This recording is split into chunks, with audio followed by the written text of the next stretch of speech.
خیبر مدینہ منورہ کے شمال مشرق میں تقریباً 165 کلومیٹر کے فاصلے پر واقع وہ تاریخی مقام ہے جہاں 7 ہجری میں غزوہ خیبر رونما ہوا۔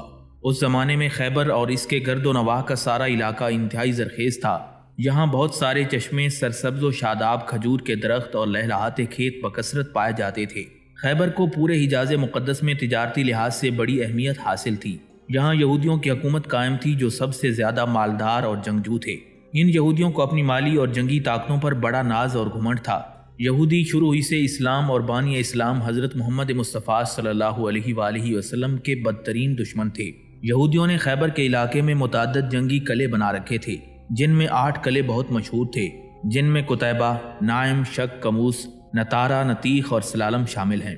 حجاز مقدس کے شمال میں یہود کا بڑا مرکز خیبر تھا، جو شام کے راستے میں واقع تھا۔ بعض مورخین کے نزدیک یہودیوں کے ان 8 قلعوں کا مجموعہ خیبر کہلاتا تھا۔ یہودیوں کے ان تمام قلعوں میں قلعہ کموس سب سے زیادہ مضبوط اور مستحکم تھا۔ اس قلعے کے سردار کا نام مرہب تھا، جو اتنا طاقتور تھا کہ اسے عرب کے پہلوانوں میں 1000 سوار کے برابر مانا جاتا تھا۔ ناظرین، 70 عیسوی میں جب رومیوں نے فلسطین میں یہودیوں کا قتل عام کیا اور انہیں سرزمین مقدس سے باہر نکال دیا، تو اس دور میں بہت سے یہودی قبائل بھاگ کر حجاز مقدس میں پناہ گزین ہو گئے، کیونکہ یہ علاقہ فلسطین کے جنوب میں متصل ہی واقع تھا۔ یہاں پہنچ کر یہودیوں نے جہاں جہاں چشمے اور سرسبز مقامات دیکھے وہاں ٹھہر گئے اور پھر رفتہ رفتہ اپنے جوڑ توڑ اور سود خواری کے ذریعے ان علاقوں پر قبضہ جما لیا۔ ایلا، مقنا، تبوک، تیماء، وادی القریٰ، فدق اور خیبر پر یہودیوں کا تسلط اسی دور میں قائم ہوا، اور بنو قریظہ، بنو نذیر، بنی بہدل اور بنی قینقاع جیسے یہودی قبائل بھی اسی دور میں آ کر یثرب پر قابض ہو گئے۔ حضور نبی اکرم صلی اللہ علیہ وآلہ وسلم جب مکہ مکرمہ سے ہجرت کر کے مدینہ منورہ تشریف لائے تو اس وقت مدینہ منورہ میں 2 عرب قبائل اوس اور خزرج آباد تھے۔ زمانہ جاہلیت میں ان دونوں قبائل کے درمیان دیرینہ دشمنی کی بنا پر ہمیشہ جنگیں ہوتی رہتی تھیں۔ یہاں بسنے والے یہودی ان دونوں عرب قبائل کے درمیان دشمنی کو مزید ہوا دینے کا کام کرتے تھے، اور یوں مدینہ منورہ کے ان تمام عرب قبائل پر یہودیوں کا حکم چلتا تھا۔ جب حضور نبی کریم صلی اللہ علیہ وآلہ وسلم ہجرت کر کے مدینہ منورہ تشریف لائے تو ان دونوں عرب قبائل کے لوگوں نے اسلام قبول کر لیا اور انہیں انصار مدینہ کہا جانے لگا۔ اسلام قبول کرنے کے بعد اوس اور خزرج کے ان قبائل میں دشمنی ختم ہو گئی اور یہ دونوں قبائل باہم شیر و شکر ہو گئے۔ تاجدار کائنات صلی اللہ علیہ وآلہ وسلم نے مدینہ منورہ ہجرت کے بعد یہاں کی آبادی خصوصاً یہودیوں کے ساتھ ایک معاہدہ کیا جو میثاق مدینہ کے نام سے مشہور ہے۔ میثاق مدینہ میں 53 دفعات شامل تھیں، اور اس کی سب سے بڑی خصوصیت یہ تھی کہ حضور علیہ الصلوۃ والسلام نے اس معاہدے کے ذریعے یہودیوں سے اپنی قیادت تسلیم کروائی، جو صدیوں سے مدینہ کی قیادت کرتے چلے آ رہے تھے۔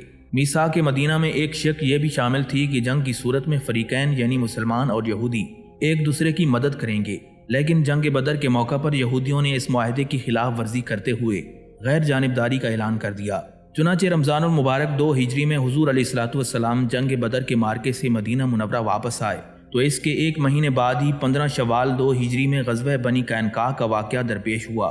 بدر کے بعد یہودیوں نے شر و عداوت کا مظاہرہ کیا۔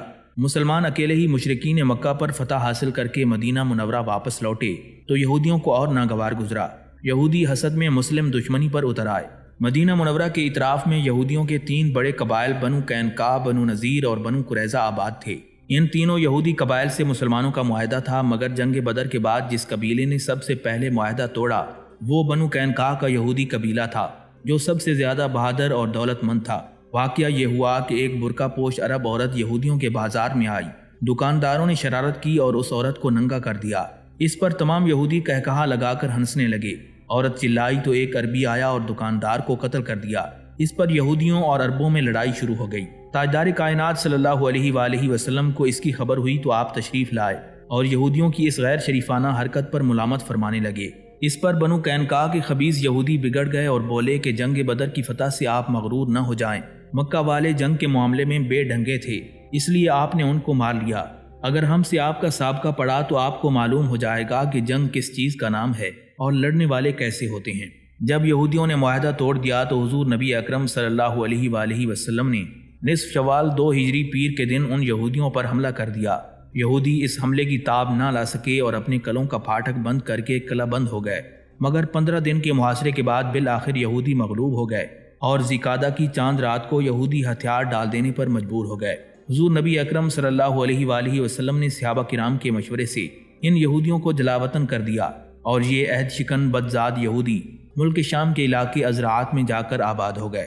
ناظرین، جب حضور نبی اکرم صلی اللہ علیہ وآلہ وسلم معاہدے کی کچھ شرائط پر عمل کرانے کے لیے بنو نذیر کے قبیلے میں ان کے پاس تشریف لے گئے تو بنی نذیر کے کچھ یہودیوں نے یہ سازش کی کہ جب آپ صلی اللہ علیہ وآلہ وسلم ان کے ساتھ بات چیت کرنے کے لیے بیٹھیں گے تو ایک شخص اوپر سے آپ پر ایک چٹان گرا دے گا۔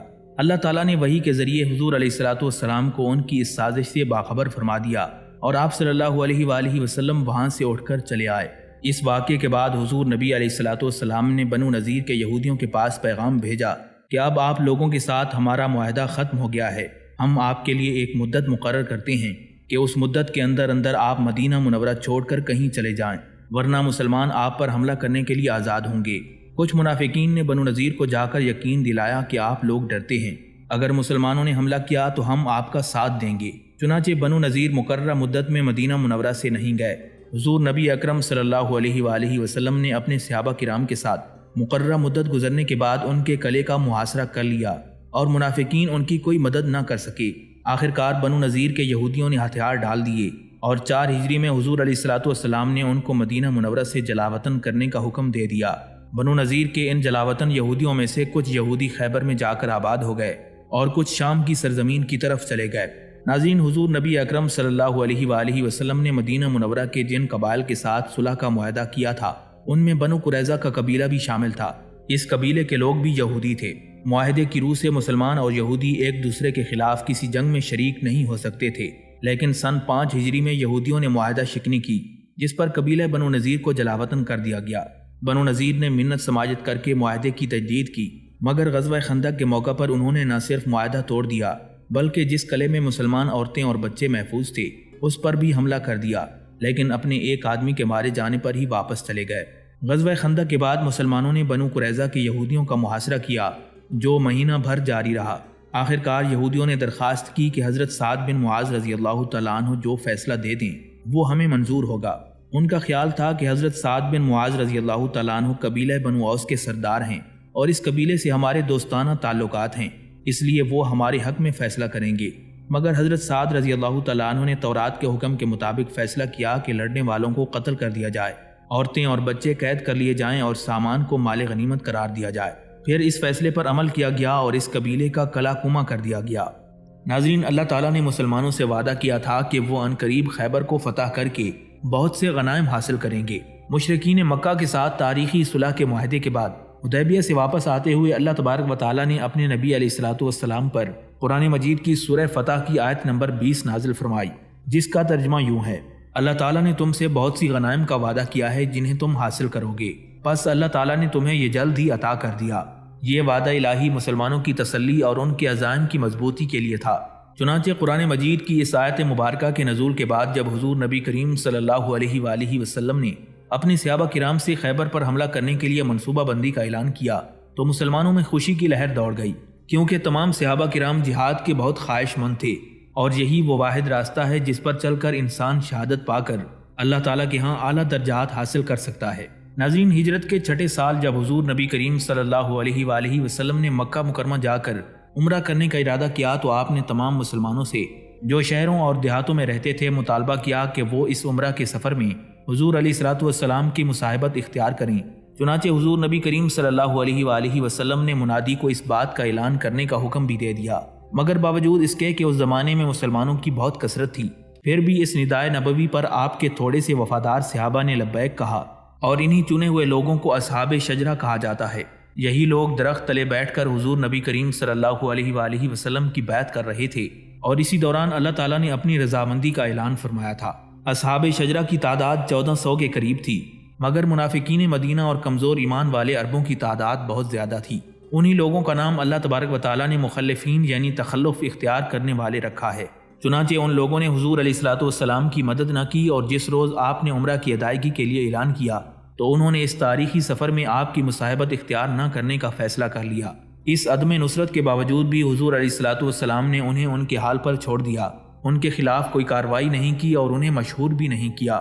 پھر جب حضور نبی کریم صلی اللہ علیہ وآلہ وسلم نے اپنے اصحاب شجرہ کے ساتھ خیبر پر حملہ کرنے کی تیاری کا اعلان کیا تو ان مخلفین نے حضور علیہ الصلوۃ والسلام کی بارگاہ میں حاضر ہو کر اپنی اس شدید خواہش کا اظہار کر دیا کہ وہ خیبر پر حملہ کرنے والے لشکر میں شامل ہونا چاہتے ہیں اور جہاد کے شرف میں مسلمانوں کے ساتھ شریک ہونا چاہتے ہیں، لیکن حقیقت میں اس خواہش کے اظہار سے ان کا مقصد شرف جہاد حاصل کرنا نہیں تھا، بلکہ ان کا مقصد مال غنیمت کا حصول تھا، جس کا وعدہ خیبر کی فتح کی صورت میں اللہ تبارک و تعالیٰ نے مومنین سے پہلے ہی کر دیا تھا۔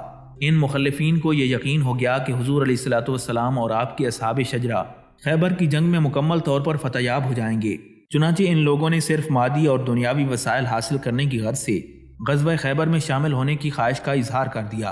حضور نبی کریم صلی اللہ علیہ وآلہ وسلم نے اس جنگ میں ان کی شرکت سے انکار کر دیا، کیونکہ اللہ تعالیٰ نے قرآن مجید میں ان کی حقیقت کو بیان فرما دیا تھا اور اپنے نبی کو یہ حکم دے دیا تھا کہ وہ انہیں خیبر پر حملہ کرنے والے لشکر میں شمولیت کرنے سے روک دیں۔ چنانچہ حکم الہی کے مطابق حضور علیہ الصلوۃ والسلام نے اعلان فرما دیا کہ خیبر میں یہودیوں کے ساتھ جنگ کرنے کے لیے آپ کے ساتھ صرف اصحاب شجرہ ہی شریک ہو سکیں گے، جو حدیبیہ میں حاضر تھے اور ان کی تعداد 1400 کے قریب تھی۔ جو لوگ حدیبیہ سے پیچھے رہ گئے تھے، جب وہ جنگ خیبر میں شرکت کی اجازت حاصل کرنے کے لیے بارگاہ رسالت میں حاضر ہوئے تو آپ نے انہیں فرما دیا، اگر تم جہاد کی رغبت کے باعث میرے ساتھ جانا چاہتے ہو تو چلو، اور اگر مال غنیمت حاصل کرنے کی نیت ہے تو تمہیں مال غنیمت میں سے کوئی حصہ بھی نہیں دیا جائے گا۔ نبی کریم صلی اللہ علیہ وآلہ وسلم کے اس اعلان کا یہ مقصد تھا کہ ان مخلفین کا امتحان لیا جائے اور ان میں سے جھوٹے اور سچے کی پہچان کی جائے۔ پھر ان مخلفین میں سے کسی ایک آدمی نے بھی اس بات کو قبول نہ کیا کہ غنیمت میں سے اس کے حصے کو ساقط کر دیا جائے اور وہ مخلصانہ رنگ میں جہاد کی نیت سے لشکر اسلام میں شامل ہوا ہو۔ یہی وجہ ہے کہ خیبر کے مارکوں میں اصحاب شجرہ کے سوا جو صلح حدیبیہ میں شریک تھے اور جن کی تعداد 1400 کے قریب تھی، اور کوئی آدمی شامل نہیں ہوا۔ اصحاب شجرہ کے علاوہ حضور نبی کریم صلی اللہ علیہ وآلہ وسلم نے صحابہ کرام کی 20 عورتوں کو جہاں بازوں کی مدد کے لیے، زخمیوں کو پانی پلانے اور جنگ کے دوران کھانا وغیرہ پکانے کے لیے فوج کے ساتھ جانے کی اجازت دے دی۔ ان مستورات میں حضور نبی کریم صلی اللہ علیہ وآلہ وسلم کی پھوپھی حضرت صفیہ، حضرت ام سلیم، حضرت ام عطیہ انصاریہ اور حضرت ام عمارہ شامل تھیں۔ اب مدینہ منورہ میں صرف وہی یہودی باقی رہ گئے تھے جو بنی قریظہ کے غداروں کے ساتھ شامل نہیں تھے اور نہ ہی یہ سزا یافتہ تھے، کیونکہ غداری میں ان کا کوئی ہاتھ نہیں تھا۔ یہی وجہ ہے کہ حضور علیہ الصلوۃ والسلام نے انہیں جلا وطن کرنے، قتل کرنے اور قید کرنے کی سزا نہیں دی، بلکہ یہ لوگ مدینہ منورہ میں مسلمانوں کے تحفظ میں آزادانہ طور پر زندگی بسر کرتے رہے۔ مسلمانوں کے اس عادلانہ سلوک کے باوجود بھی ان کی خواہشات یہود خیبر کے ساتھ تھیں۔ جب انہیں یہ پتہ چلا کہ مسلمان خیبر سے جنگ کرنے کے لیے تیاری کر رہے ہیں تو ان پر یہ بات شاک گزری، کیونکہ انہیں یقین تھا کہ خیبر پر مسلمانوں کے قابض ہو جانے کا مقصد جزیرہ عرب میں موجود یہودیوں کے وجود کا خاتمہ ہے۔ مسلمانوں کے عادلانہ سلوک کے باوجود بھی ان کی خواہشات یہود خیبر کے ساتھ ہو گئیں، اور پھر یہ لوگ مدینہ منورہ کے اندر اعلانیہ طور پر پارٹی بننے اور تعصب اختیار کرنے سے بھی نہ ڈرے۔ ناظرین، یہودی بڑے صاحب ثروت لوگ تھے اور مسلمان مالی کمزوری کی وجہ سے ان سے قرض لیتے تھے۔ مسلمانوں میں سے کوئی ایک آدمی بھی ایسا نہیں تھا جو مدینہ کے کسی یہودی کا مقروض نہ ہو۔ یہودیوں نے یہود خیبر کے مفاد کے لیے اس بات سے فائدہ اٹھایا اور مسلمانوں کو جنگ سے روکنے کے لیے فوراً یہ مطالبہ کرنا شروع کر دیا کہ وہ اپنے قرضوں کی فوری ادائیگی کریں۔ امام واقدی اپنی کتاب المغازی کی جلد نمبر 2 میں بیان کرتے ہیں کہ حضور علیہ الصلوۃ والسلام کا ایک صحابی جو آپ کے ساتھ جنگ میں شریک تھا، وہ بیان کرتا ہے کہ جب ہم نے خیبر جانے کے لیے تیاری کر لی تو مدینہ کے تمام یہودیوں نے جس مسلمانوں سے کچھ لینا تھا اس کا مطالبہ کرنا شروع کر دیا۔ ان یہودیوں میں سے ایک ابو شہم یہودی تھا جس نے حضرت عبداللہ بن حدر اسلمی رضی اللہ تعالیٰ عنہ سے جو کے 5 درہم لینے تھے جو انہوں نے اپنے گھر والوں کے لیے خریدے تھے۔ اس یہودی نے حضرت عبداللہ بن حدر اسلمی رضی اللہ تعالیٰ عنہ سے مطالبہ کیا تو آپ نے جواب دیا، مجھے کچھ مہلت دو، مجھے امید ہے کہ میں انشاءاللہ تمہارا قرض ادا کر دوں گا، کیونکہ اللہ تعالیٰ نے اپنے نبی سے وعدہ کیا ہے کہ وہ خیبر میں انہیں مال غنیمت دے گا۔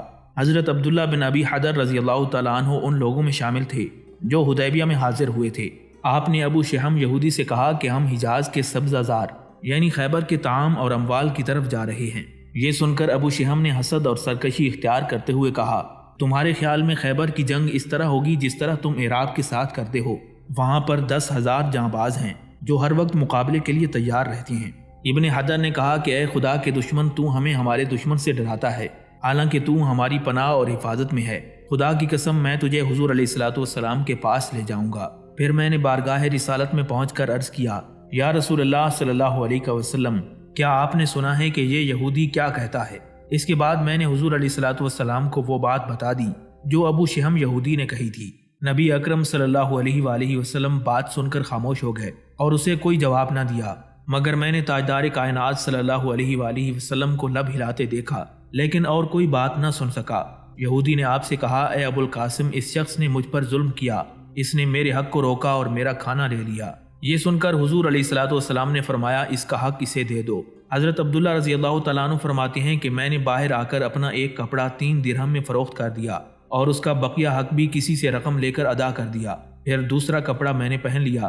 میرے پاس ایک امامہ تھا جس سے میں گرمی حاصل کرتا تھا۔ دوسرا کپڑا مجھے سلمہ بن اسلم نے دیا تو میں 2 کپڑوں میں مسلمانوں کے ساتھ جنگ کے لیے نکلا، اور اللہ تبارک و تعالیٰ نے مجھے مال غنیمت دیا۔ مجھے غنیمت میں ایک ایسی عورت ملی جو ابو شہم کی رشتہ دار تھی، چنانچہ میں نے اسے مال کے عوض اس کے پاس فروخت کر دیا۔ یثرب کے یہودیوں نے صرف یہود خیبر کے لیے ہمدردی اور تعصب کا اظہار ہی نہیں کیا تھا، بلکہ انہوں نے خیبر کے یہودیوں کے لیے جاسوسی کی بھی جرت کر ڈالی۔ انہوں نے اشجع قبیلے کے ایک بدو کو کرائے پر حاصل کر کے خیبر کے یہودیوں کی طرف اسلامی لشکر کی ضروری معلومات دے کر بھجوایا اور خیبر کے یہودیوں سے مسلمانوں کے سامنے ڈٹ جانے کا مطالبہ کیا، لیکن اس جاسوس کو مسلمانوں نے گرفتار کر لیا۔ ناظرین، رسول اللہ صلی اللہ علیہ وآلہ وسلم کا یہ دستور تھا کہ آپ ہمیشہ جنگی حکمت عملی کو دشمن سے پوشیدہ رکھتے تھے، لیکن غزوہ خیبر کے موقع پر آپ نے تمام تر تیاری اعلانیہ طور پر کی اور لوگوں کو بتایا کہ آپ خیبر سے جنگ کرنا چاہتے ہیں۔ دوسری طرف یہودی بھی یہ توقع رکھتے تھے کہ حضور علیہ الصلوۃ والسلام جنگ کو خیبر میں ان کے گھروں میں منتقل کر دیں گے، اس لیے وہ مسلح دستے کھڑے کر کے اور قلعوں کو مضبوط کر کے مسلمانوں کے متوقع حملے کے پیش نظر بھرپور جنگی تیاری کر رہے تھے۔ ناظرین، جب حضور نبی کریم صلی اللہ علیہ وآلہ وسلم نے خیبر پر حملہ کرنے کا ارادہ کیا تو مدینہ میں موجود یہودیوں کے ساتھ ساتھ منافقوں کے سردار عبداللہ بن ابی نے جلدی سے تمام خیبر کے یہودیوں کو اس کے متعلق اطلاع دے دی اور ان سے کہا کہ وہ جنگ کے لیے تیار ہو جائیں اور حفاظتی تدابیر بھی اختیار کر لیں۔ اس کے ساتھ ساتھ وہ مسلمانوں کی فوج کی کمزوری اور یہودی افواج کی قوت کو بڑھا چڑھا کر بھی بیان کرنے لگا۔ دوسری طرف یہودیوں کو بھی مسلمانوں کے حملے کی توقع تھی اور وہ پہلے ہی وسیع پیمانے پر مسلمانوں کے خلاف جنگ کی تیاری میں مصروف تھے۔ اب انہوں نے اپنی تمام تر فوجی طاقتوں کو جمع کر لیا اور جنگ کے مقابلے کے لیے ضروری اقدامات بھی کر لیے۔ یہودیوں نے اپنے قلعے مضبوط اور مستحکم کر لیے۔ انہوں نے تمام اگلے قلعوں کو عورتوں اور بچوں سے خالی کروا کر انہیں پچھلے قلعوں میں بھجوا دیا اور ان قلعوں میں مسلح دستوں کے سوا کسی کو رہنے کی اجازت نہ دی۔ قلعوں کے میدان اور برج مسلح جوانوں سے بھرے ہوئے تھے۔ اس کے ساتھ ساتھ انہوں نے غذائی مواد کا بڑا ذخیرہ کر لیا تاکہ محاصرے کے دوران یہ ان کے کام آئے۔ یہودی قائدین نے جب محسوس کیا کہ حضور علیہ الصلوۃ والسلام اپنی فوج کے ساتھ ان کی طرف چل پڑے ہیں تو انہوں نے ایک فوجی میٹنگ بلائی جس میں اسلامی فوج کے مقابلے کے لیے بہترین منصوبوں پر تبادلہ خیال کیا گیا۔ اس بحث کے دوران یہود کے لیڈر 3 گروپوں میں تقسیم ہو گئے۔ ایک گروپ کی رائے یہ تھی کہ یہودی قلعہ بند ہو کر فصیلوں کے پیچھے سے مسلمانوں کے ساتھ جنگ کریں، اور اس کی دلیل وہ یہ دیتے تھے کہ اس سے مسلمان بالآخر تنگ آ کر بالآخر محاصرہ چھوڑ دیں گے اور قلعوں کی مضبوطی اور ان میں جانبازوں کی موجودگی کی وجہ سے ان میں داخل نہیں ہو سکیں گے۔ دوسرے گروپ کی رائے یہ تھی کہ خیبر کے یہودی قلعوں کے باہر میدان میں مسلمانوں کا مقابلہ کریں اور قلعہ بند ہونے کی بجائے مسلمانوں سے فیصلہ کن جنگ کریں۔ دوسرے گروپ کا لیڈر حارث تھا جس کا لقب ابو زینب تھا اور وہ مشہور شاہ سوار مرہب کا بھائی تھا۔ یہ دونوں قبیلہ حمیر سے تعلق رکھتے تھے۔ حارث نے اپنے نقطہ نظر کی وضاحت کرتے ہوئے کہا کہ میں نے دیکھا ہے کہ جو لوگ محمد صلی اللہ علیہ وآلہ وسلم کے مقابلے میں قلعہ بند ہوئے وہ ان کے مقابلے میں ٹھہر نہ سکے اور انہیں ان کا حکم ماننا پڑا، جن میں سے کچھ قید ہوئے اور کچھ باندھ کر قتل کر دیے گئے۔ پھر حارث نے اپنے جرأت مندانہ نظریے کو قبول کرنے پر قلعوں سے باہر مسلمانوں کے ساتھ فیصلہ کن جنگ کے فوائد کو مفصل طور پر بیان کیا، مگر یہودی سرداروں نے اس کی تجویز کو رد کر دیا اور اس کا کوئی جواب نہ دیا۔ تمام یہودی سرداروں نے قلعہ بند ہو کر فصیلوں کے پیچھے سے مسلمانوں کے مقابلے کی تجویز کی تائید کی اور کہنے لگے کہ اے ابو زینب، ہمارے قلعے ان قلعوں کی طرح نہیں ہیں، یہ قلعے مضبوط اور پہاڑوں کی چوٹیوں پر ہیں۔ پھر انہوں نے ابو زینب کی مخالفت کی۔ تیسرے گروپ کی تجویز حارث اور ابو زینب سے بھی بڑھ کر جرأت مندانہ تھی۔ اس کی تجویز یہ تھی کہ خیبر کے قلعوں سے باہر مسلمانوں سے ملاقات کا سوال ہی پیدا نہیں ہوتا، بلکہ مدینہ میں ہی جا کر ان سے جنگ کی جائے اور خیبر کی طرف مارچ کرنے سے پہلے ہی ان کو وہیں پر مارا جائے۔ اس گروپ کا لیڈر سلام بن مشکم نظری تھا جو خیبر میں موجود یہودی فوجوں کا سالار عام تھا اور جسے اس دور میں یہود کا جنگ باز کہا جاتا تھا۔ مورخین نے بیان کیا ہے کہ سلام بن مشکم نے اپنی ایک میٹنگ میں حج بن اخطب کی طرف اشارہ کرتے ہوئے کہا، جس کی وجہ سے یثرب کے یہودیوں اور خصوصاً بنی قریظہ پر مصیبت نازل ہوئی تھی۔ کہنے لگا، یہ سب کارروائی حج بن اخطب کی ہے جس نے سب سے پہلے ہمیں منحوس بنایا اور ہماری رائے کی مخالفت کر کے ہمیں اپنے اموال اور ہمارے شرف سے محروم کیا، ہمارے بھائیوں کا قتل کیا اور قتل سے بھی سخت تر بات یہ ہے کہ اس نے ہمارے بچوں کو قید کروا دیا۔ حجاز میں یہودی کبھی بھی کھڑے نہیں ہو سکیں گے۔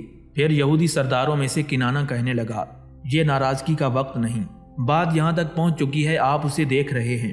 محمد صلی اللہ علیہ وآلہ وسلم یثرب کے یہودیوں سے فارغ ہو چکے ہیں اور اب وہ تمہاری طرف آ رہے ہیں۔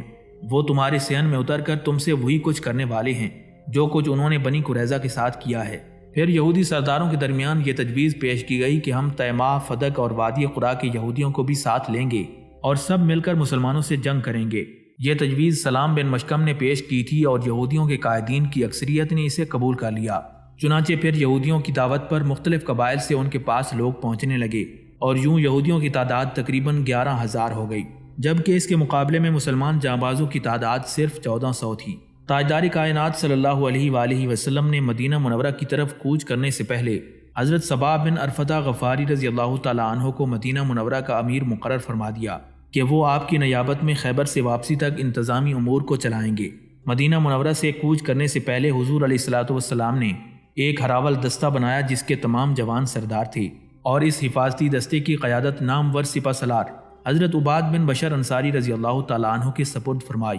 اس ہراول دستے کا کام یہ تھا کہ یہ لشکر اسلام کے آگے آگے راستوں کی دیکھ بھال کرے اور حملہ آور فوج کو بتائے کہ اس کا راستہ دشمن کی کمین گاہوں اور جاسوسوں سے خالی ہے، اور اس کے ساتھ ساتھ دشمن کے حالات بھی معلوم کرتا جائے۔ حضور نبی کریم صلی اللہ علیہ وآلہ وسلم نے خیبر کے راستوں کی رہبری کے لیے نجد کے اشجع قبیلے کے 2 لوگ مقرر کیے جو اکثر خیبر کے علاقوں میں آتے جاتے رہتے تھے۔ حضور نبی کریم صلی اللہ علیہ وآلہ وسلم اپنے لشکر اسلام کے ساتھ مدینہ سے نکلے تو سنیت الوداع میں چلے آئے، پھر آپ ذقابہ کے راستے پر چل پڑے، پھر نقمی، پھر مستناخ اور پھر مصر کے راستے پر چلے، یہاں تک کہ مقام صہبا تک پہنچ گئے۔ یہاں تاجدار کائنات صلی اللہ علیہ وآلہ وسلم نے عصر کی نماز ادا فرمائی۔ پھر آپ نے کھانا لانے کو کہا تو صرف ستو اور کھجوریں لائی گئیں۔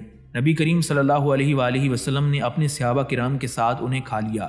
پھر آپ نے لوگوں کو مغرب اور عشاء کی نماز پڑھائی۔ مقام صہبا میں حضور علیہ الصلوۃ والسلام نے فیصلہ کیا کہ ہمارا خیبر پر حملہ اس کی شمالی جانب سے ہو تاکہ آپ یہود کے درمیان شام کی طرف بھاگنے میں حائل ہو جائیں۔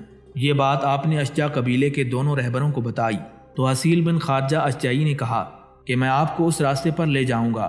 پھر رہبر حسیل آپ کو ایک ایسی جگہ لے گیا جہاں سے متعدد راستے نکلتے تھے جو سب کے سب خیبر کی طرف جاتے تھے۔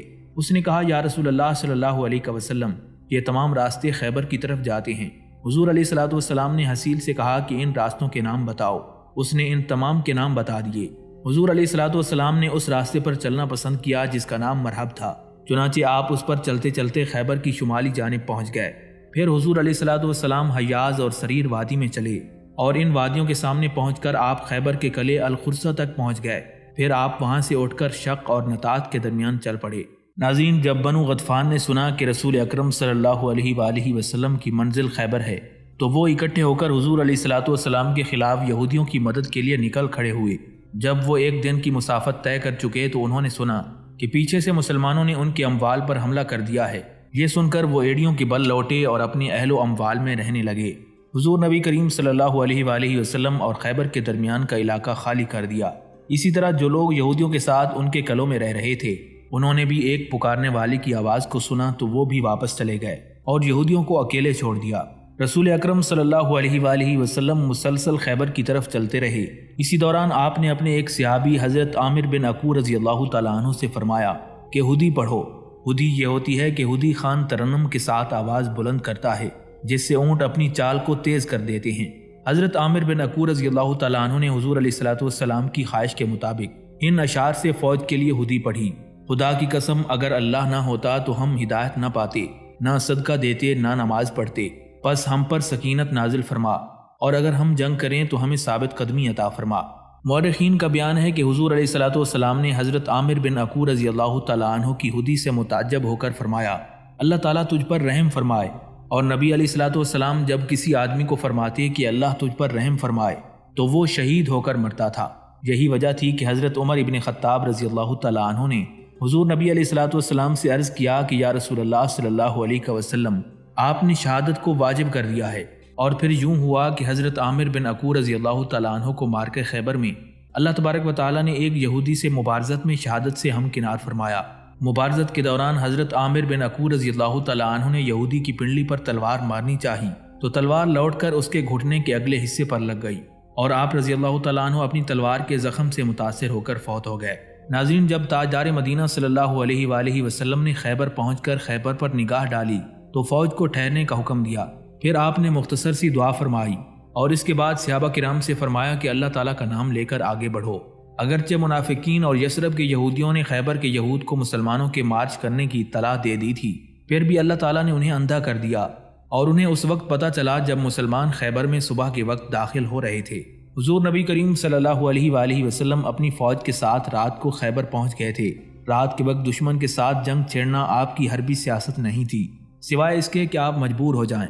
چنانچہ جب صبح کے وقت یہودیوں نے مسلمانوں کو سامنے دیکھا تو گھبرا کر چلائے کہ محمد صلی اللہ علیہ وآلہ وسلم اپنی فوج کے ساتھ آ گئے ہیں، پھر منہ پھیر کر اپنے قلعوں کی طرف بھاگ گئے۔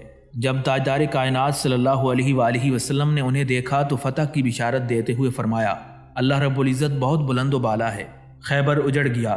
ہم جب کسی قوم کے صحن میں اترتے ہیں تو باخبر کی گئی قوم کی صبح بہت بری ہوتی ہے۔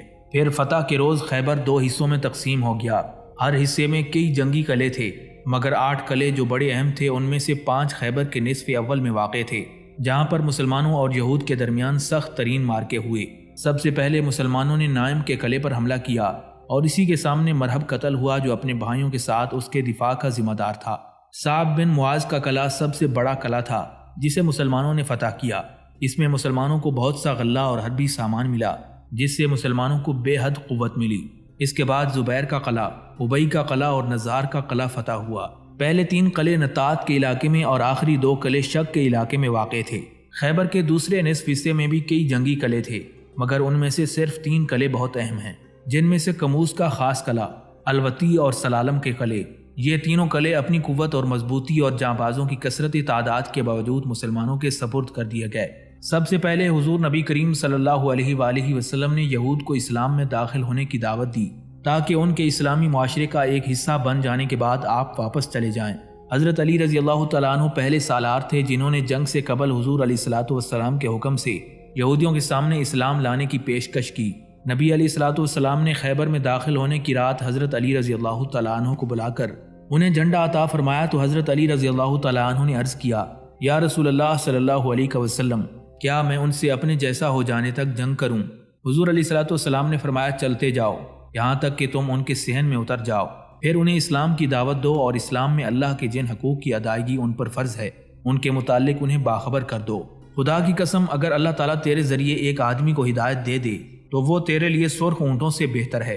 یہودیوں نے اسلام میں داخل ہونے سے انکار کر دیا تو مسلمانوں نے ان کے قلعوں پر حملہ کر دیا، یہاں تک کہ مسلمانوں کو ان پر مکمل فتح حاصل ہو گئی۔ یہودیوں نے جب دعوت امن کے رد کرنے پر اصرار کیا اور جنگ کرنے کا فیصلہ کر لیا تو حضور نبی کریم صلی اللہ علیہ وآلہ وسلم بھی فوج کو تیار کرنے اور قیادتوں کو تقسیم کرنے میں لگ گئے۔ جنگ خیبر کے روز حضور علیہ الصلوۃ والسلام کا علم سفید تھا جسے عقاب کہتے تھے۔ سرکار دو عالم صلی اللہ علیہ وآلہ وسلم نے پہلے دن جب حضرت علی رضی اللہ تعالیٰ عنہ کو یہودیوں کو امن اور اسلام میں داخل ہونے کی دعوت کا حکم دیا تو آپ نے یہ جھنڈا نہیں عطا فرمایا تھا۔ حضور علیہ الصلوۃ والسلام نے حملے سے قبل 4 قیادتوں میں 4 جھنڈے تقسیم کیے۔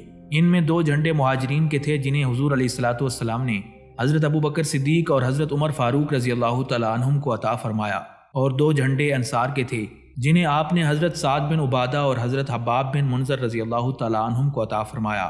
اسی طرح حضور نبی کریم صلی اللہ علیہ وآلہ وسلم نے پہرے کے لیے ایک فوجی دستہ تیار کیا جو رات کے وقت دشمن کے قلعوں کے ارد گرد گشت کرتا تھا اور اس کی حرکات کا بھی جائزہ لیتا تھا۔ یہود کو انتباہ کرنے کے بعد رسول اکرم صلی اللہ علیہ وآلہ وسلم نے پہلی حربی کارروائی یہ کی کہ ان کی کھیتیوں اور کھجوروں پر قبضہ کر لیا، اور مسلمانوں نے دشمن کو خوف زدہ کرنے کے لیے ان کی کھجوروں کو کاٹنا شروع کر دیا۔ مجموعی طور پر مسلمانوں نے 400 کھجور کے درختوں کو کاٹا۔ پھر نبی علیہ الصلوۃ والسلام نے انہیں کاٹنے سے منع فرما دیا تو وہ رک گئے۔ جن کھیتیوں پر مسلمانوں نے قبضہ کیا اور جن کھجوروں کو کاٹا وہ پہلے حصے یعنی علاقہ نطات میں تھیں، اور یہی خیبر کا پہلا حصہ تھا جس میں شدید ترین مارکے ہوئے۔ جنگ کے روز مرہب کے سامنے مسلمانوں کو بہت نقصان اٹھانا پڑا۔ قلعے کے برجوں سے یہودیوں کی تیر اندازی سے 50 آدمی زخمی ہو گئے۔ ان سب زخمیوں کو دوسرے دن الرجی میں علاج کے لیے لایا گیا جو وہاں کا امدادی مرکز تھا۔ ناظرین، مارکہ خیبر کے پہلے روز سب سے پہلے شہید ہونے والا جوان حضرت محمود بن مسلمہ رضی اللہ تعالیٰ عنہ تھا جو محمد بن مسلمہ انصاری کا بھائی تھا۔ حضرت محمود بن مسلمہ رضی اللہ تعالیٰ عنہ جنگ میں شہید نہیں ہوئے، بلکہ انہیں اس وقت دھوکے سے قتل کر دیا گیا جب وہ قلعہ نائم کے کسی ذیلی مکان میں سائے میں بیٹھے ہوئے تھے۔ انہیں اس بات کا گمان بھی نہیں تھا کہ وہاں کوئی یہودی سپاہی موجود ہوگا۔ حضرت محمود رضی اللہ تعالیٰ عنہ تھوڑی دیر آرام کرنے کے لیے اس سائے میں آ گئے تو اس پر مرہب یہودی نے چکی کا ایک پارٹ گرا دیا جو آپ رضی اللہ تعالیٰ عنہ کے سر پر لگا، جس سے آپ کا خود ٹوٹ گیا، یہاں تک کہ آپ کی پیشانی کی کھال اتر کر آپ کے منہ پر گر پڑی۔ آپ کو حضور نبی کریم صلی اللہ علیہ وآلہ وسلم کی خدمت میں لایا گیا تو کھال دوبارہ پہلے کی طرح پیشانی پر لگا دی گئی، پھر آپ رضی اللہ تعالیٰ عنہ کے سر پر پٹی باندھ دی گئی۔ اس کے بعد آپ کو بھی امدادی مرکز میں منتقل کر دیا گیا۔ پھر وادی رجی میں 3 دن کے علاج کے بعد حضرت محمود بن مسلمہ رضی اللہ تعالیٰ عنہ شہادت کے منصب پر فائز ہو گئے۔ جنگ خیبر کے پہلے روز کی شام کو حضور نبی کریم صلی اللہ علیہ وآلہ وسلم اپنی فوج کے ساتھ وادی رجی میں منتقل ہو گئے، جسے محمد بن مسلمہ انصاری رضی اللہ تعالیٰ عنہ نے آپ کے لیے پسند کیا تھا۔ آپ نے وادی رجی کو اپنا مرکز بنا لیا اور نطات کے قلعوں میں موجود یہود کے خلاف اسے حربی کارروائیوں کے انتظام کے لیے جنگی اڈا بنا دیا۔ یہاں پر حضور نبی کریم صلی اللہ علیہ وآلہ وسلم نے فوجی پڑاؤ کی قیادت حضرت عثمان ابن عفان رضی اللہ تعالیٰ عنہ کو سونپی۔ قلعہ نائم کے محاصرے کے دوران اسلم نامی حبشی، جو خیبر کے 5 سرداروں میں سے کسی ایک کا غلام تھا اور جو غالباً عامر یہودی کی بکریاں چرایا کرتا تھا، اس نے جب اہل خیبر کو قلعہ بند ہوتے اور جنگ کی تیاری کرتے دیکھا تو ان سے اس بارے میں پوچھا۔ انہوں نے جواب دیا کہ ہم اس شخص سے جنگ کر رہے ہیں جو اپنے آپ کو نبی خیال کرتا ہے۔ یہ بات اس کے دل میں گھر کر گئی اور وہ بکریوں کو ہانکتا ہوا حضور علیہ الصلوۃ والسلام کے پاس آ گیا۔ پھر اس نے تاجدار کائنات سے ملاقات کرنی چاہی تو آپ نے اسے ملاقات کی اجازت عطا فرما دی۔ جب وہ آپ کے پاس آیا تو کہنے لگا، اے محمد صلی اللہ علیہ وآلہ وسلم، آپ کیا کہتے ہیں اور کس بات کی دعوت دیتے ہیں؟ حضور نبی کریم صلی اللہ علیہ وآلہ وسلم نے بڑی کشادہ دلی سے فرمایا، میں اسلام کی دعوت دیتا ہوں اور یہ کہ تو گواہی دے کہ اللہ تعالیٰ کے سوا کوئی معبود نہیں اور میں اللہ کا رسول ہوں، اور تو اللہ کے سوا کسی کی عبادت نہ کر۔ غلام نے عرض کیا کہ اگر میں یہ شہادت دے دوں اور اللہ تعالیٰ پر ایمان لے آؤں تو مجھے کیا ملے گا؟ حضور نبی کریم صلی اللہ علیہ وآلہ وسلم نے فرمایا، تو اس شہادت اور ایمان پر مرے گا تو تجھے جنت ملے گی۔ بس اس کے دل میں اسلام نے گھر کر لیا اور وہ مسلمان ہو گیا۔ پھر وہ حبشی کہنے لگا، یا رسول اللہ صلی اللہ علیہ وسلم، یہ بکریاں میرے پاس امانت ہیں، اب میں ان کے بارے میں کیا کروں؟ حضور علیہ الصلوۃ والسلام نے فرمایا، انہیں فوج سے باہر نکال دو، پھر انہیں ہانک دو اور کنکریاں مارو، اللہ تعالیٰ تیری طرف سے یہ امانت ادا کر دے گا۔ حبشی نے کھڑے ہو کر کنکریاں اٹھائیں اور اپنے سامنے پھینک کر کہا، جاؤ اپنے مالک کی طرف واپس چلی جاؤ، خدا کی قسم میں تمہارے ساتھ نہیں رہوں گا۔ وہ بکریاں اکٹھی ہو کر چل پڑیں، ایک ہانکنے والا انہیں ہانکتا جا رہا تھا، یہاں تک کہ وہ قلعہ مرحب میں داخل ہو گئیں۔ بس عامر یہودی کو پتہ چل گیا کہ اس کا غلام مسلمان ہو گیا ہے۔ مورخین بیان کرتے ہیں کہ حضرت علی ابن ابی طالب رضی اللہ تعالیٰ عنہ قلعہ نائم کے یہودیوں سے لڑنے کے لیے جھنڈا اٹھا کر نکلے تو ان کے پیچھے پیچھے یہ حبشی غلام بھی یہود سے لڑنے کے لیے جا رہا تھا، اور اس شدید لڑائی میں وہ شہید ہو گیا۔ اسے اٹھا کر امدادی مرکز میں لایا گیا تو حضور علیہ الصلوۃ والسلام نے اسے دیکھ کر اپنے صحابہ کرام سے فرمایا، اللہ تعالیٰ نے اس غلام کو عزت دی ہے اور اسے خیبر کی طرف لایا ہے۔ میں نے اس کے سر کے پاس 2 موٹی آنکھوں والی حوریں دیکھی ہیں، حالانکہ اس نے خدا تعالیٰ کو کبھی سجدہ بھی نہیں کیا تھا۔ ناظرین، قلعہ نائم پر قبضہ کرنے کے لیے اس کے سامنے مسلمانوں نے جو سخت جنگیں لڑی تھیں، ان سے پتہ چلتا ہے کہ وہ خیبر کا مضبوط ترین قلعہ تھا اور اس کی حفاظت کرنے والے یہودی خیبر کے شجاع ترین اور سخت جنگ باز یہودی تھے۔ اس کی دلیل کے لیے یہی بات کافی ہے کہ خیبر کا شاہ سوار مرہب اس مضبوط قلعے کی دفاع کی قیادت کر رہا تھا اور اس کی مدد 2 ایسے شاہ سوار کر رہے تھے جو جرأت و شجاعت میں اس سے کم نہیں تھے، اور وہ اس کے دونوں بھائی یاسر اور حارث تھے۔ یہ تینوں سالار مبارزت میں مسلمانوں کے ہاتھوں مارے گئے۔ ان جانباز شاہ سواروں کے مرنے کے بعد ہی مسلمانوں نے قلعہ نائم کو فتح کیا۔ یہودیوں نے اپنی شدید مقاومت کو جاری رکھا اور حضور علیہ الصلوۃ والسلام نے بھی اس قلعے کو فتح کرنے کے ارادے سے اس پر حملہ کرنے میں اصرار کیا۔ آپ نے مہاجرین اور انصار کا ایک دستہ دوسرے دستے کے پیچھے قلعہ نائم پر حملہ کرنے کے لیے بھیجا، لیکن یہ سب دستے قلعے میں داخل ہونے اور اس کی مضبوطی کی وجہ سے اسے فتح کرنے سے عاجز آ گئے۔ مورخین بیان کرتے ہیں کہ حضور علیہ الصلوۃ والسلام نے اپنا جھنڈا ایک مہاجر کو دیا مگر اس سے کچھ نہ بنا، پھر آپ نے ایک اور مہاجر کو جھنڈا دیا مگر اس سے بھی کچھ نہ بنا اور وہ واپس لوٹ آیا۔ پھر حضور علیہ الصلوۃ والسلام نے انصار کا جھنڈا ایک انصاری کو دیا مگر وہ بھی بغیر کچھ کیے واپس آ گیا۔ پھر حضور نبی کریم صلی اللہ علیہ وآلہ وسلم نے لوگوں کو جہاد پر آمادہ کیا اور یہود کے دستے بھی سمندر کی طرح ٹھاٹھے مارتے آ گئے۔ حارث لوگوں کی صفیں توڑتا ہوا بڑھتا آ رہا تھا ان سب کو انصار کا علم بردار قلعے تک لے گیا۔ وہاں پہنچ کر یہود کے ایک سالار اسیر نے باہر نکل کر انصار کو بکھیر دیا اور حضور علیہ الصلوۃ والسلام تک پہنچ گیا۔ نبی علیہ الصلوۃ والسلام پر یہ بات بہت گراں گزری اور آپ نے اسی غم کی حالت میں شام کی۔ ناظرین، جب قلعہ نائم پر حملہ کرنے والے سالار کامیاب نہ ہو سکے تو حضور علیہ الصلوۃ والسلام نے فرمایا، کل میں اس شخص کو جھنڈا دوں گا جس سے اللہ تبارک و تعالیٰ اور اس کا رسول محبت کرتے ہوں گے اور اللہ تعالیٰ اسے فتح دے گا۔ اس وقت حضرت علی رضی اللہ تعالیٰ عنہ وہاں پر موجود نہیں تھے۔ قریش کے ہر شخص نے یہ خواہش کی کہ وہ جھنڈا حاصل کرے۔ صبح ہوئی تو حضرت علی رضی اللہ تعالیٰ عنہ اپنے اونٹ پر آئے اور اسے قریب ہی بٹھا دیا۔ آپ کو آشوب چشم کا عرضہ تھا اور آپ نے اپنی آنکھ کو قطری چادر کے ایک ٹکڑے سے باندھا ہوا تھا۔ تاجدار کائنات صلی اللہ علیہ وآلہ وسلم نے پوچھا، اے علی، آپ کو کیا تکلیف ہے؟ حضرت علی رضی اللہ تعالیٰ عنہ عرض کرنے لگے کہ آپ کے بعد مجھے آشوب چشم کا عارضہ لاحق ہو گیا ہے۔ حضور علیہ الصلوۃ والسلام نے فرمایا، میرے قریب ہو جاؤ۔ پھر نبی کریم صلی اللہ علیہ وآلہ وسلم نے حضرت علی رضی اللہ تعالیٰ عنہ کی دونوں آنکھوں میں اپنا لعاب دہن لگایا تو ان کی تکلیف جاتی رہی۔ پھر نبی علیہ الصلوۃ والسلام نے حضرت علی رضی اللہ تعالیٰ عنہ کو جھنڈا عطا فرمایا تو آپ رضی اللہ تعالیٰ عنہ اسے لے کر خیبر میں آئے۔ قلعے کا مالک مرہب یمانی خود پہنے باہر نکلا۔ اس کے سر پر خود کی طرح ایک سوراخ دار پتھر بھی تھا۔ مرہب یہ رجزیہ اشعار پڑھ رہا تھا، خیبر کو معلوم ہے کہ میں ہتھیار بند اور ایک آزمودہ بہادر ہوں۔ جب شیر سیخ پا ہو کر آتے ہیں تو غالب کرنے والے کے حملے سے رک جاتے ہیں۔ حضرت علی رضی اللہ تعالیٰ عنہ نے فرمایا، میری ماں نے میرا نام شیر رکھا ہے، جو بن کے شیر کی طرح شدید حملہ کرنے والا ہے۔ میں تم میں وسیع پیمانے پر خون ریزی کو پھیلا دوں گا۔ پھر دونوں نے ایک دوسرے پر وار کیے۔ حضرت علی رضی اللہ تعالیٰ عنہ نے پتھر خود اور اس کے سر کو چیر دیا اور تلوار اس کی داڑھوں تک چلی گئی، اور اس طرح ہزاروں انسانوں کا اکیلے مقابلہ کرنے والا پہلوان مرہب حضرت علی ابن ابی طالب رضی اللہ تعالیٰ عنہ کی تلوار کے ایک ہی وار سے واصل جہنم ہو گیا۔ ناظرین، جب حضرت علی رضی اللہ تعالیٰ عنہ نے یہودیوں کے بڑے سردار حارث اور مرہب کو قتل کر دیا تو ابھی تک جنگ جاری تھی اور قلعہ مسلمانوں کی ماتحتی میں نہیں آیا تھا۔ اب یہودیوں کی قیادت مرہب کا تیسرا بھائی یاسر کر رہا تھا۔ اپنے دونوں بھائیوں کے قتل کے بعد اس کی جرت اور شجاعت یہاں تک بڑھی کہ اس نے یہودیوں کی عظیم فوج کے پہرے کے باوجود قلعے کے باہر نکل کر اور اس کے سامنے اپنا نیزہ گاڑ کر مسلمانوں کو چیلنج کیا، اور پھر وہ گھوڑے پر بیٹھ کر مسلمانوں کو مقابلے کی دعوت دیتے ہوئے یہ کہہ رہا تھا، خیبر جانتا ہے کہ میں حملہ کرنے والا اور ہتھیار بند بہادر ہوں۔ جب شیر حملہ کرنے آتے ہیں تو میرے حملے سے جانباز ہچکچاتے ہیں، میری چراگاہ میں موت حاضر ہے۔ یاسر یہودیوں کے شجاع ترین اور سخت جنگجو سرداروں میں سے تھا۔ حضرت زبیر بن عوام رضی اللہ تعالیٰ عنہ اس کے مقابلے میں نکلے تو ان کی والدہ حضرت صفیہ رضی اللہ تعالیٰ عنہ نے ان کے متعلق دوڑتے ہوئے کہا، یا رسول اللہ صلی اللہ علیہ وسلم، وہ میرے بیٹے کو قتل کر دے گا۔ حضور نبی کریم صلی اللہ علیہ وآلہ وسلم نے فرمایا، نہیں، بلکہ تیرا بیٹا اسے قتل کرے گا۔ حضرت زبیر بن عوام رضی اللہ تعالیٰ عنہ نے یاسر کے جواب میں یہ اشعار پڑھے، خیبر جانتا ہے کہ میں ایک بہادر آدمی ہوں۔ ایک سردار کا دوسرے سردار سے مقابلہ ہوگا جو کمزور اور فرار اختیار کرنے والا نہیں۔ میں بزرگی کی حفاظت کرنے والوں اور نیک لوگوں کا بیٹا ہوں۔ یاسر، تجھے کفار کی جمعیت دھوکے میں نہ ڈال دے، ان کی جمعیت تو چلتے ہوئے سراب کی طرح ہے۔ اس کے بعد دونوں نے تھوڑی دیر تک مقابلہ آرائی کی اور حضرت زبیر رضی اللہ تعالیٰ عنہ نے اپنے مد مقابل یاسر کو قتل کر دیا۔ اس کے قتل سے قلعہ نائم کی مدافعت کرنے والوں نے اپنے 3 بڑے سالاروں کو کھو دیا جن کا ان پر گہرا اثر پڑا۔ اس طرح حضرت علی رضی اللہ تعالیٰ عنہ کی قیادت میں مسلمانوں کا قلعہ میں داخل ہونا اور فتح کرنا آسان ہو گیا۔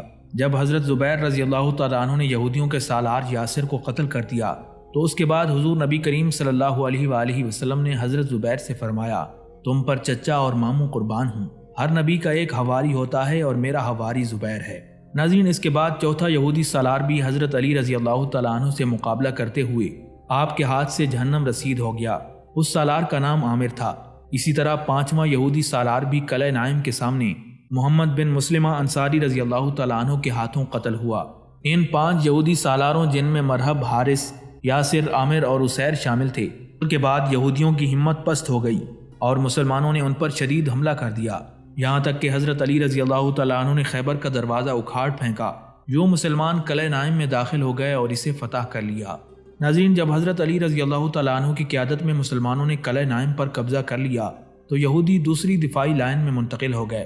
مسلمانوں نے بھی حملے کا رخ قلعہ صعب کی طرف کر دیا اور اس میں داخل ہونے اور اسے فتح کرنے کے لیے اس کا محاصرہ کر لیا۔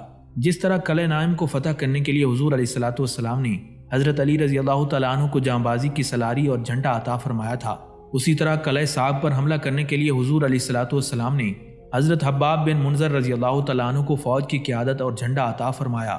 حضرت حباب بن منذر رضی اللہ تعالیٰ عنہ نے حملے کی ذمہ داری لی اور اسے فتح کر لیا۔ حضرت ابو الیسر رضی اللہ تعالیٰ عنہ بیان کرتے ہیں کہ انہوں نے 3 دن تک قلعہ صاغ کا محاصرہ کیا۔ وہ بڑا مضبوط قلعہ تھا۔ ایک دن ایک یہودی کی بکریاں ان کے قلعے کے پیچھے چرتی ہوئی آ گئیں۔ حضور نبی کریم صلی اللہ علیہ وآلہ وسلم نے فرمایا، کون ہمیں ان بکریوں کا گوشت کھلائے گا؟ ابو یسر رضی اللہ تعالیٰ عنہ فرماتے ہیں، میں نے عرض کیا، یا رسول اللہ صلی اللہ علیہ وسلم، میں کھلاؤں گا۔ پھر میں ہرن کی طرح دوڑتا ہوا نکلا۔ جب حضور علیہ الصلوۃ والسلام نے مجھے بھاگتے ہوئے دیکھا تو فرمایا، اے اللہ، ہمیں اس سے فائدہ پہنچا۔ ابو یسر رضی اللہ تعالیٰ عنہ فرماتے ہیں کہ میں بکریوں کے پاس پہنچ گیا۔ اس وقت بکریوں کا اگلا حصہ قلعے میں داخل ہو چکا تھا۔ میں نے پچھلے حصے سے 2 بکریاں پکڑ لیں اور انہیں اپنے ہاتھ میں کر لیا۔ پھر یوں دوڑتا ہوا آیا گویا میرے پاس کوئی چیز ہی نہیں تھی، یہاں تک کہ میں ان دونوں بکریوں کو حضور علیہ الصلوۃ والسلام کے پاس لے آیا۔ حضور نبی علیہ الصلوۃ والسلام کے حکم سے انہیں ذبح کیا گیا۔ پھر آپ نے ان کے گوشت کو تقسیم کر دیا اور پھر قلعے کے تمام محاصرہ کرنے والوں نے اسے کھا لیا۔ 500 یہودی جانباز دیال اور یوشا کی قیادت میں قلعہ صاغ کا دفاع کر رہے تھے۔ یہ قلعہ مضبوط فصیلوں اور اونچے برجوں والا تھا۔ قلعہ صاغ یہودی جانبازوں سے پر تھا، جس میں انتہائی نشانہ باز تیر انداز بھی موجود تھے۔ مورخین بیان کرتے ہیں کہ یہودیوں نے بڑی سختی اور شوق سے قلعہ صاغ کا دفاع کیا۔ یہ سختی اور شوق قلعہ نائم کے دفاع سے کم نہیں تھا، بلکہ اس سے بہت بڑھ کر تھا، اس لیے کہ اس قلعے کے اندر بہت سا مال اور مختلف قسم کا جنگی سامان بھی موجود تھا۔ جب اسلامی فوجوں نے قلعہ صاغ میں یہودیوں کا محاصرہ کیا تو یہودیوں کا سالار اعظم قلعے کے سامنے اپنے گھوڑے پر عرب کے معروف طریقے کے مطابق مقابلے کی دعوت دیتا ہوا نکلا۔ اس یہودی سالار کا نام یوشا تھا۔ اس کے مقابلے کے لیے اسلامی فوج کے علمبردار حضرت حباب بن منذر رضی اللہ تعالیٰ عنہ نکلے۔ تلواروں کے شدید ٹکراؤ کے بعد اسلامی فوج کے سالار نے یہودی سالار کو قتل کر دیا۔ یہودی سالار کے قتل کے بعد یہودیوں کو شدید غصہ آیا۔ اسی وقت یہودیوں کے دوسرے سالار نے باہر نکل کر اپنا نیزہ قلعے کے سامنے گاڑ دیا اور مسلمانوں کو مقابلے کی دعوت دی۔ اس کے مقابلے میں حضرت عمارہ بن عقبہ غفاری رضی اللہ تعالیٰ عنہ نکلے۔ دونوں نے اپنے اپنے گھوڑوں پر ایک دوسرے پر حملہ کیا۔ ہر کوئی اپنے مد مقابل کو مارنا چاہتا تھا۔ سخت مقابلے کے بعد شاہ سوار عمارہ نے دیال پر تلوار کا ایسا بھرپور وار کیا جس نے اس کا کام تمام کر دیا۔ قلعہ صاغ کے سامنے مسلمانوں کے ہاتھوں 2 بڑے یہودی سالاروں کے قتل ہو جانے سے قلعے کا دفاع کرنے والے یہودیوں کی بدحالی کا آغاز ہو گیا۔ قلعہ صاغ پر 2 دن تک شدید جنگ جاری رہی۔ تیسرے دن جب حضور نبی کریم صلی اللہ علیہ وآلہ وسلم نے صبح کی تو قلعے سے یہودیوں کا ایک جوان نکلا جو ستون کی مانند تھا اور اس کے ساتھ اس کی پیادہ فوج تھی۔ انہوں نے کچھ دیر تک تیر اندازی کی۔ صحابہ کرام رضی اللہ تعالیٰ عنہم حضور علیہ الصلوۃ والسلام کی ڈھال بن گئے۔ انہوں نے صحابہ کرام پر تیروں کی بارش کر دی۔ پھر انہوں نے یکدم حملہ کر دیا اور مسلمان پیچھے ہٹ کر حضور علیہ الصلوۃ والسلام تک پہنچ گئے۔ حضور نبی کریم صلی اللہ علیہ وآلہ وسلم نے تمام مسلمانوں کو آواز دی اور انہیں جہاد پر ابھارا۔ انہیں یہ بتایا کہ اللہ تبارک و تعالیٰ نے ان سے خیبر کو غنیمت میں دینے کا وعدہ فرمایا ہے۔ لشکر کو دوبارہ منظم کرنے کے بعد حضور نبی علیہ الصلوۃ والسلام نے دوبارہ جنگ کرنے کا حکم دے دیا۔ اب صحابہ کرام نے اس قدر شدید جنگ کی کہ قلعہ فتح کر لیا۔ ناظرین، قلعہ نطات کے مارکوں میں سلام بن مشکم بھی قتل ہو گیا۔ یہ یہودان بنی نذیر کا ایک سردار تھا اور مرہب کے بھائی حارث کی بیٹی زینب کا خاوند تھا۔ زینب وہ عورت ہے جس نے حضور نبی کریم صلی اللہ علیہ وآلہ وسلم کے قتل کے ارادے سے بکری کے گوشت میں زہر ملایا تھا۔ اگرچہ حضرت حباب بن منذر رضی اللہ تعالیٰ عنہ اور اس کے جوانوں کے سامنے سے قلعے کی مدافعت کرنے والے یہودیوں نے واپس آ کر اپنے قلعے کے دروازے بند کر لیے، مگر ان کو اضطراب اور پریشانی نے گھیر لیا۔ حضرت حباب بن منذر رضی اللہ تعالیٰ عنہ نے ان کی یہ کیفیت دیکھی تو آپ نے یہودیوں کی اس پریشانی کے موقع کو غنیمت جانا اور اسی وقت قلعہ صاغ میں داخل ہونے اور اسے فتح کرنے کا منصوبہ تیار کر لیا۔ اس منصوبے کے مطابق حضرت حباب رضی اللہ تعالیٰ عنہ نے اپنے جوانوں کے ساتھ قلعے پر اچانک حملہ کر دیا اور قلعے کے اندر داخل ہو کر سخت جنگ کر کے اسے فتح کر لیا۔ اندر موجود تمام اسلحے اور قلعے پر قبضہ کر لیا جو بڑی مقدار میں موجود تھا۔ اس طرح اللہ تعالیٰ نے مسلمانوں کی اس تنگی کو دور کر دیا جسے اسلامی فوج خوراک کی کمی اور طویل عرصے تک خیبر کے قلعوں کے محاصرے کی وجہ سے برداشت کر رہی تھی۔ قلعے کا دفاع کرنے والے بہت سے یہودی مارے گئے اور بہت سے قیدی بنا لیے گئے۔ کثیر غذائی مواد پر قبضہ کرنے کے علاوہ اس قلعے میں مسلمانوں نے زیر زمین بہت سا جنگی اسلحہ مدفون پایا، جس میں زرہیں، تلواریں اور منجنیقیں بھی شامل تھیں۔ یہ گولہ باری کرنے والے ہتھیار تھے جن کا کام قلعوں کو تباہ کرنا تھا۔ جب مسلمان قلعہ صاغ پر قابض ہو گئے تو اس وقت حضور نبی کریم صلی اللہ علیہ وآلہ وسلم کے منادی نے اعلان کیا کہ مال غنیمت کی تقسیم سے پہلے کوئی آدمی کسی چیز کو ہاتھ نہ لگائے۔ ہاں، انسانی زندگی کے لیے جو چیز ضروری ہے اسے لے سکتا ہے۔ منادی نے اعلان کیا کہ کھاؤ اور چارہ ڈالو لیکن اٹھاؤ نہیں، یعنی اسے اپنے علاقوں میں نہ لے جاؤ۔ پھر مسلمانوں نے اس قلعے سے اپنا کھانا اور جانوروں کا چارہ لے لیا اور دوسری کسی چیز سے فائدہ نہ اٹھایا اور نہ ہی خمس لگایا۔ پھر غنائم اور سامان کو جیش نبوی کے پڑاؤ میں منتقل کر دیا گیا۔ مسلمانوں نے قلعہ صاحب میں شکست خوردہ یہود کے متروکات میں پرانی شراب کی بڑی مقدار بھی پائی۔ رسول کریم صلی اللہ علیہ وآلہ وسلم نے شراب کے برتنوں کو توڑنے اور اسے گرانے کا حکم دے دیا، چنانچہ شراب قلعے میں بہا دی گئی۔ بڑے بڑے مٹکے تو اٹھائے بھی نہیں جاتے تھے۔ حضرت ابو سالبہ رضی اللہ تعالیٰ عنہ بیان کرتے ہیں کہ ہم نے قلعے میں تانبے اور مٹی کے برتن بھی پائے جن میں یہود کھاتے پیتے تھے۔ ہم نے تاجدار کائنات صلی اللہ علیہ وآلہ وسلم سے پوچھا تو حضور علیہ الصلوۃ والسلام نے فرمایا، ان برتنوں کو دھو لو اور ان میں کھانا پکاؤ اور انہیں اپنی استعمال میں لے لو۔ یہاں سے صحابہ کرام رضی اللہ تعالیٰ عنہ نے بہت سی بکریاں، گائے اور گدھے بھی نکالے اور جنگ کے بہت سے ہتھیار بھی نکال لیے۔ ان ہتھیاروں میں منجنیقیں، ٹینک اور دیگر سامان حرب شامل تھا۔ یہودیوں کا خیال تھا کہ ان کا محاصرہ لمبے عرصے تک جاری رہے گا، لیکن اللہ تبارک و تعالیٰ نے انہیں ذلیل و رسوا کر دیا۔ قلعہ صاحب میں جب شراب بہائی جا رہی تھی تو ایک مسلمان نے شراب پی لی۔ اسے نبی اکرم صلی اللہ علیہ وآلہ وسلم کی خدمت میں پیش کیا گیا۔ حضور علیہ الصلوۃ والسلام نے اسے ناپسندیدہ نظر سے دیکھا اور حضور علیہ الصلوۃ والسلام نے خود اور تمام حاضرین نے اسے جوتے لگائے۔ اس شخص کو عبداللہ خمار کہا جاتا تھا۔ یہ شخص شراب نوشی کے بغیر رہ نہیں سکتا تھا۔ اسے حضور علیہ الصلوۃ والسلام نے کئی بار مارا تھا۔ حضرت عمر ابن خطاب رضی اللہ تعالیٰ عنہ کہنے لگے، اے اللہ اس پر لعنت فرما، کیونکہ اسے بہت دفعہ مار پڑ چکی ہے لیکن یہ باز نہیں آیا۔ حضور نبی علیہ الصلوۃ والسلام نے فرمایا، اے عمر ایسا نہ کرو، یہ اللہ تعالیٰ اور اس کے رسول سے محبت رکھتا ہے۔ پھر عبداللہ جا کر مسلمانوں کے ساتھ بیٹھ گیا، گویا وہ ان کا ایک آدمی تھا۔ حضرت ام عمارہ رضی اللہ تعالیٰ عنہ بیان کرتی ہیں کہ ہم نے قلعہ صاحب میں اتنا کھانے کا سامان پایا کہ میرا خیال تھا کہ اتنا خیبر میں نہیں ہوگا۔ اس قلعے سے مسلمان 1 ماہ یا اس سے زیادہ عرصے تک کھاتے رہے اور اپنے جانوروں کو چارہ بھی ڈالتے رہے۔ کسی کو ان باتوں سے رکاوٹ نہیں تھی۔ کھانے میں خمس بھی نہیں لگایا گیا۔ کپڑوں کی بہت سی مقدار کو فروخت کر دیا گیا اور وہاں سے موتی بھی ملے جن کے بارے میں کہا گیا کہ انہیں کون خریدے گا۔ یہودیوں سے مسلمان ہونے والوں اور بدوؤں نے کہا کہ ہم سب خریدیں گے، مگر مسلمانوں میں سے جو شخص خریدے گا اس کا حساب مال غنیمت سے ہوگا۔ قلعہ نائم اور قلعہ صاحب کے سقوط سے جنگ میں مسلمانوں کا پلہ بھاری ہو گیا۔ یہودیوں کے دلوں میں گھبراہٹ اور نا امیدی سرایت کرنے لگی، کیونکہ ان کے خیال میں بھی نہیں تھا کہ ان کی فوجیں اسلامی فوج کے سامنے پسپا ہو جائیں گی۔ ناظرین، قلعہ نائم اور صاحب کے علاوہ بھی دیگر قلعے موجود تھے، لیکن ان قلعوں کی کوئی جنگی اہمیت نہیں تھی، اس لیے اسلامی فوج کی قیادت نے ان قلعوں کا محاصرہ کرنے یا ان پر حملہ کرنے کی زحمت گوارا نہیں کی، کیونکہ مسلمانوں کو یقین تھا کہ نتاح میں قلعہ نائم، قلعہ صاحب اور قلعہ زبیر کے علاوہ کوئی قابل خوف چیز موجود نہیں ہے۔ ناظرین، جب مسلمان قلعہ صاحب پر قابض ہو گئے تو یہودی قلعہ زبیر میں منتقل ہو گئے۔ یہ نتاح کا تیسرا قلعہ تھا اور خیبر کے نصف اول میں واقع تھا۔ یہ ایک مضبوط قلعہ تھا جو پہاڑ کی چوٹی پر واقع تھا۔ اس کے راستے بڑے دشوار گزار تھے۔ یہودیوں نے قلعہ زبیر کو منصوبہ بندی کے مطابق تیسری دفاعی لائن بنایا ہوا تھا۔ وہ قلعہ صاحب کو کھونے کے بعد اس میں منتقل ہو گئے اور قلعہ زبیر میں قلعہ بند ہو کر مسلمانوں کے ساتھ جنگ کرنے کی تیاری کرنے لگے۔ یہودیوں نے قلعے کے برجوں کو جاں بازوں سے بھر دیا اور تیر اندازوں کے دستوں کو ان مقامات پر بٹھا دیا جہاں سے وہ مسلمانوں کی فوج کو دیکھ سکتے تھے۔ قلعہ صاحب پر حملہ کرنے کے بعد مسلمانوں نے قلعہ زبیر کا محاصرہ کر لیا۔ ناظرین، مسلمانوں نے قلعہ زبیر میں داخل ہونے اور اس کو فتح کرنے کی کئی کوششیں کیں، لیکن اس قلعے کی مضبوطی اور اس کے راستوں کی دشواری اور ان راستوں کے یہودیوں کے تیروں کی زد میں ہونے کی وجہ سے وہ اس میں داخل نہ ہو سکے۔ دوسری جانب انہوں نے مسلمانوں پر حملہ کرنے اور مبارزت طلب کرنے کے لیے قلعے کے دروازے بھی نہ کھولے، جس طرح انہوں نے قلعہ نائم اور قلعہ صاحب کے محاصرے کے دوران کیا تھا۔ مسلمانوں کو اس قلعے کا لمبا محاصرہ کرنے میں کوئی دلچسپی نہیں تھی، بلکہ وہ قلعے سے باہر یہود کے ساتھ فیصلہ کن جنگ کرنے کے مشتاق تھے، کیونکہ مسلمانوں کو یقین تھا کہ اس جنگ میں فتح انہی کی ہوگی۔ اس دوران مسلمان یہودیوں کے اس قلعے میں محفوظ ہونے کی وجہ سے زج ہو رہے تھے اور قلعہ زبیر پر قابض ہونے کے منصوبوں پر غور و فکر کر رہے تھے۔ اسی دوران اچانک ایک یہودی جس کا نام عزال تھا، پوشیدہ طور پر مسلمانوں کے پڑاؤ میں حضور علیہ الصلوۃ والسلام کی ملاقات کے لیے آیا۔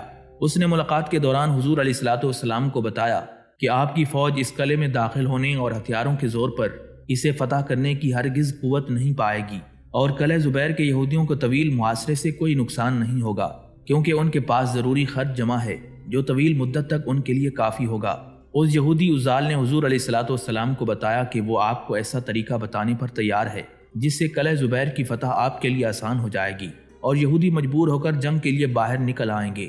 لیکن یہودی نے یہ شرط رکھی کہ وہ یہ طریقہ اس صورت میں بتائے گا کہ مسلمان اسے اس کے مال و جان اور اولاد کی امان دے دیں۔ حضور نبی اکرم صلی اللہ علیہ وآلہ وسلم نے اسے اور اس کے اہل و مال اور اولاد کی امان دے دی۔ عزال یہودی نے حضور علیہ الصلوۃ والسلام کو بتایا کہ قلعہ زبیر میں محفوظ ہونے والے یہودیوں کے لیے زمین کے نیچے پانیوں کے چشمے ہیں جو خاص طور پر جنگ کے دنوں کے لیے بند کر دیے جاتے ہیں۔ وہ رات کے وقت خفیہ تہہ خانوں کو عبور کر کے جو قلعے کے ساتھ ملے ہوئے ہیں ان میں اتر کر ضرورت کے مطابق پانی لے جاتے ہیں۔ چونکہ یہ چشمے قلعے کے باہر ہیں اس لیے مسلمان سہولت کے ساتھ ان پر قبضہ کر سکتے ہیں۔ قبضہ ہو جانے کی صورت میں یہودی اطاعت اختیار کرنے پر مجبور ہو جائیں گے یا مسلمانوں کے پانی روک دینے کے بعد جنگ کے لیے باہر نکل آئیں گے۔ پھر اس یہودی نے پانی کے چشموں تک مسلمانوں کی رہنمائی کی۔ مسلمانوں نے ان پر قبضہ کر کے قلعہ زبیر کے یہودیوں پر پانی بند کر دیا۔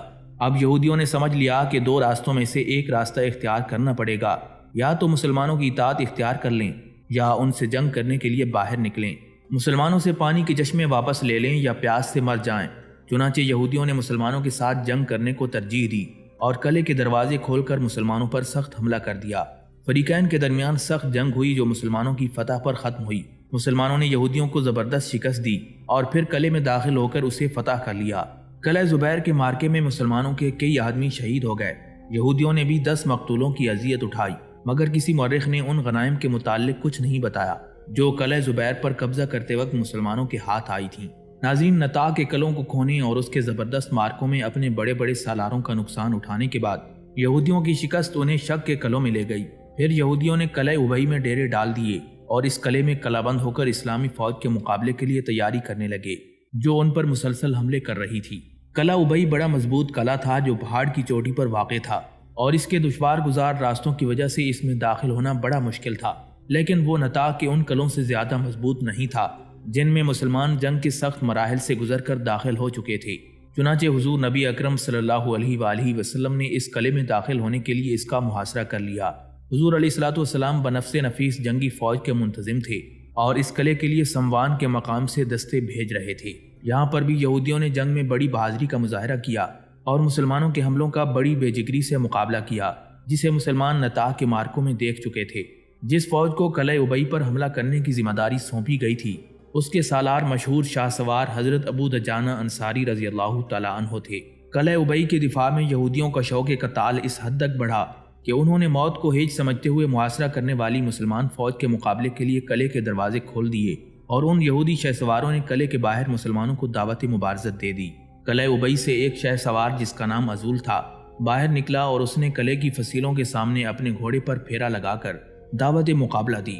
اس کے مقابلے کے لیے مسلمانوں کی صفوں سے حضرت حباب بن منذر انصاری رضی اللہ تعالیٰ عنہ نکلے۔ تھوڑی دیر دونوں نے قوت آزمائی کی۔ اس کے بعد حضرت حباب بن منذر رضی اللہ تعالیٰ عنہ نے یہودی شاہ سوار عزول پر حملہ کر کے اس کا دایاں ہاتھ کاٹ دیا۔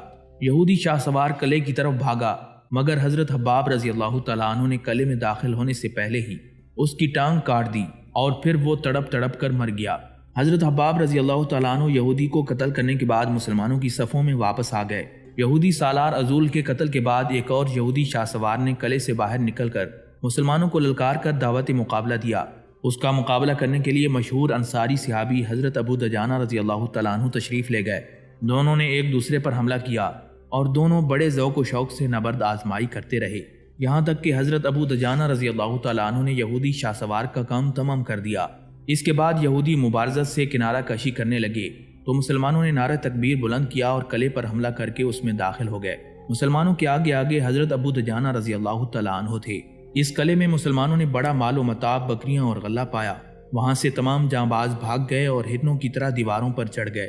پھر یہودیوں نے یہاں سے فرار ہو کر قلعہ نزار میں جا کر پناہ لی۔ قلعے کے دروازے بند کر لیے اور اچھی طرح محفوظ ہو گئے۔ قلعہ نزار شک کے قلعوں میں دوسرا قلعہ تھا اور خیبر کی پہلی قسم کا 5واں اور آخری قلعہ تھا جس میں یہودیوں نے قلعہ بند ہو کر تمام قلعوں سے بڑھ کر دفاعی جنگ لڑی۔ یہودیوں کی آخری امید قلعہ نزار سے وابستہ تھی کیونکہ وہ علی الاطلاق خیبر کے تمام قلعوں سے مضبوط تر تھا۔ اس لیے یہودی یہ اعتقاد رکھتے تھے کہ مسلمانوں کی فوج اس قلعے کی مضبوطی اور اس کی قلعہ بندیوں کی قوت کی وجہ سے اس میں داخل ہونے سے عاجز رہے گی۔ پھر حضور نبی کریم صلی اللہ علیہ وآلہ وسلم نے صحابہ کرام کی معیت میں ان کا گھیراؤ کر لیا اور ان پر سختی سے دباؤ ڈالنے لگے تاکہ وہ اطاعت اختیار کر لیں۔ خیبر کے علاقے میں قلعہ نزار آخری قلعہ تھا جس میں مسلمانوں کی یہودیوں کے ساتھ آخری جنگ ہوئی، اور یوں خیبر کے تمام علاقے مسلمانوں کی ماتحتی میں آ گئے۔ جو قیدی مسلمانوں کے ہاتھ آئے ان میں بنی نذیر کے سردار حی بن اخطب کی بیٹی صفیہ بھی شامل تھی۔ پھر صفیہ نے اسلام قبول کر لیا اور حضور علیہ الصلوۃ والسلام نے اس سے نکاح فرما لیا۔